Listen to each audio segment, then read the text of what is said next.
હાલો જય માતાજી બધા મિત્રો કેમ છો મજામાં। તો આજે તો આપણા પાડોશીના શેઠ આયા એને પૂછવી સીણા કેવક થાશી। સીણા બહુ સારા છે હો। કપામાં કાંઈ વળ્યું નથી। કપામાં કાંઈ વળ્યું નથી, સીણા સારા છે। એમાં લાભ મળી જાય તો બાપભાઈને ઉપાધિ નહીં। હા સીણામાં લાભ મળી જાય તો વાંધો ન આવે, કાંઈ કપામાં તો ફેલ થઈ ગયો, સીણા સારા કાંઈ વધ્યું નથી।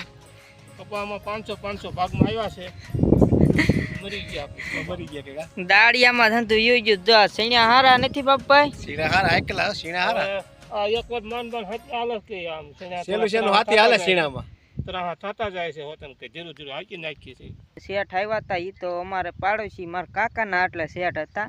આટો મારવા આવ્યા હતા કે સીણા બને હારા થાય કે વિડીયોમાં ઉતારી કે હું બોલું તો જો હાથી આમ હાલ્યું જાય છે ને એટલે આપણે ખડબડ ન ઓયલું નડે હંધુય પડી જાય નાનું નાનું થયું હોય ને એ આજનું તો આપણું આવું કામ હતું। અને આવા નવા ફૂલ વિડીયો જોવા માટે યુટ્યુબમાં નીતિન ગુજરાતી બ્લોગ